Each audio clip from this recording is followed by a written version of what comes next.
Eagles are trying to use the speed of number 31, Wilbert Montgomery, employing him as a wide receiver here. As you said earlier, he is their leading receiver as well as leading rusher. And you see the power in that arm of Jaworski. He rifled that ball right into the stomach of Wilbert Montgomery. Montgomery from Abilene Christian. First down, the Eagles trailing 14-0 early in the second quarter.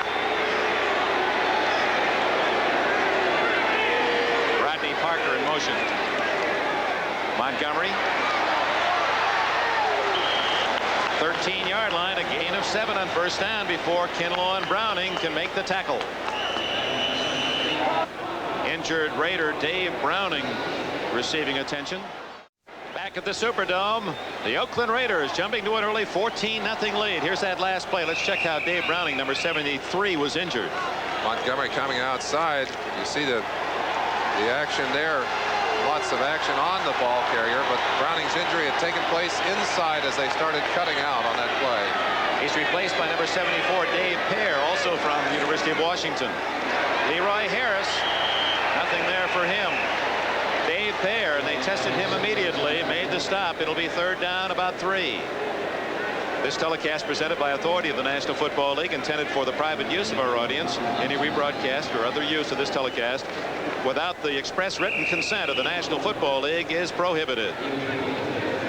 Browning back in the ball game, obviously not injured severely. I think one of the things we wanted to do is to listen to the cadence, to the signals of Ron Jaworski. Let's see if we can't hear him.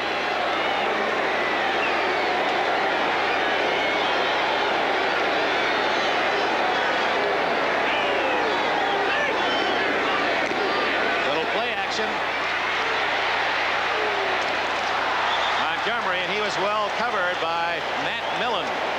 That'll bring up fourth down and 3, and the field goal unit for Philadelphia comes on. We were able to hear Jaworski. Very quick signals. Obviously, it called the play on first count to try and take advantage of the defense. But they were able to get to him, get the pressure on him, force the poor pass, or actually a throwaway pass on the part of Jaworski. Tony Franklin is 3 for 4 in the playoffs after slumping at the end of the year. He made only 4 of his last 12. He has kicked the second longest field goal in NFL history, 59. This one will be from 30.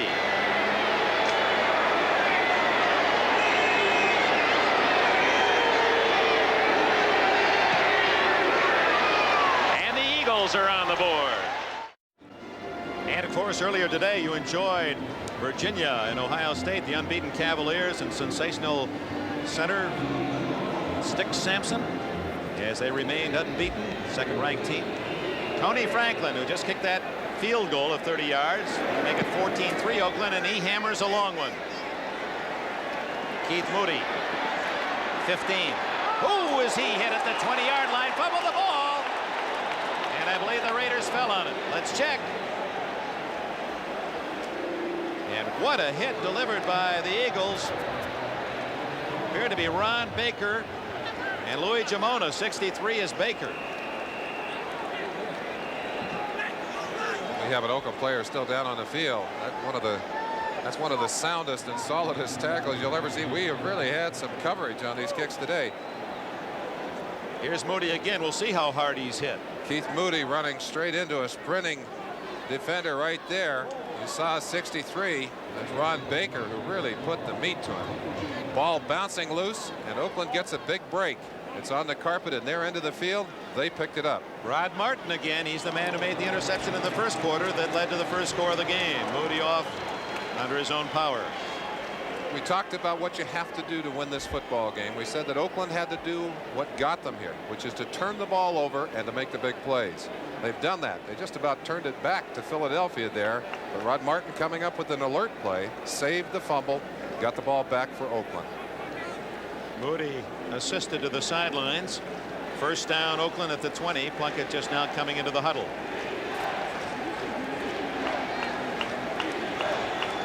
Plunkett's statistics so far very impressive. 4 for 4, 100 yards passing and 2 TDs.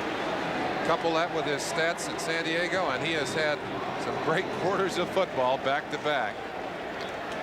Plunkett, a man who in the last 2 years only threw the ball 15 times. He was just keeping the Pines warm.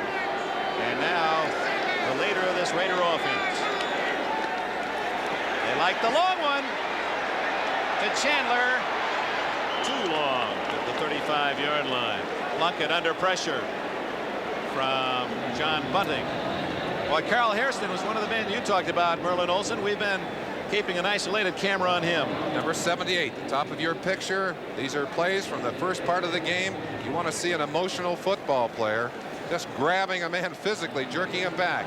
Look at the emotion and the effort here, fighting his way, trying to get into the quarterback. And another shot in the pass rush. That one you remember from the first quarter. That was on a touchdown pass. Carl Hairston teeing up and will be after Jim Plunkett. It figures to be a pass situation. 2nd and 10.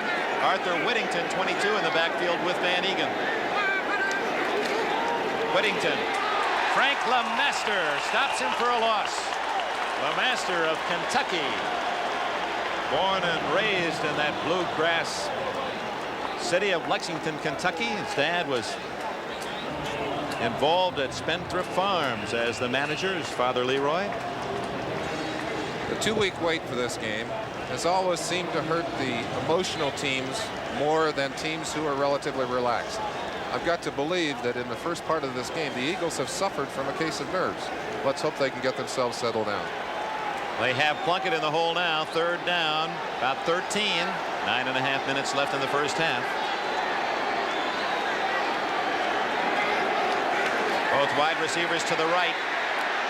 Plunkett dropped it to 23, far short of the first down, and the Raiders' Raymond Guy will come in to punt. Ken Clark, 3rd-year man from Syracuse, made that last tackle. Both these teams employing a 4-man rush, and on that occasion getting pressure on Plunkett, but he did something that we've seen him do effectively all year. He is not afraid to run that football, and even though he looks a bit awkward and is not fast, he has made some very big plays by scrambling during this season. Ray Guy had a 71-yard punt in the AFC Championship game against the Chargers. There he is, into the Pro Bowl again. John Shara at the 31 of Philadelphia. They appear to have a return on. Again, end over end and short for Guy. 35, 40, 41, and a flag down. Jeff Barnes made the tackle. Guy very unhappy with himself. He's hit 2 end over end punts rather than those long high spirals. Nevertheless, 42-yard punt. Most of the kickers would have taken that one. He's unhappy with it. 5-yard return.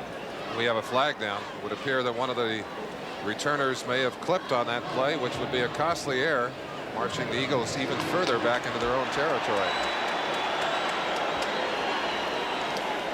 Talking to the kickers, it was interesting. You talked to 2 punters. They both said the same thing. They felt they could kick the ball further in the dome, and yet both place kickers felt that it was more difficult to kick the ball in the dome. Time Now, out, man. I've always known that the kickers were a little strange. Clipping on a return, number 63. Baker, the man who made the big tackle on the kickoff return, guilty of the clip. Chance to see it for yourselves. Again, Jeff Barnes, number 56, the man down there so aggressively. And when someone plays that aggressively, sometimes you have to get in behind him. Costly error. Timeout here in the middle of the 2nd quarter. It's a joyous day for all the moms. If anyone can identify with a homecoming, it's the women of our lives. 14-3 the score. Eagles trail. They have the ball at the 25-yard line. Only Montgomery behind Jaworski.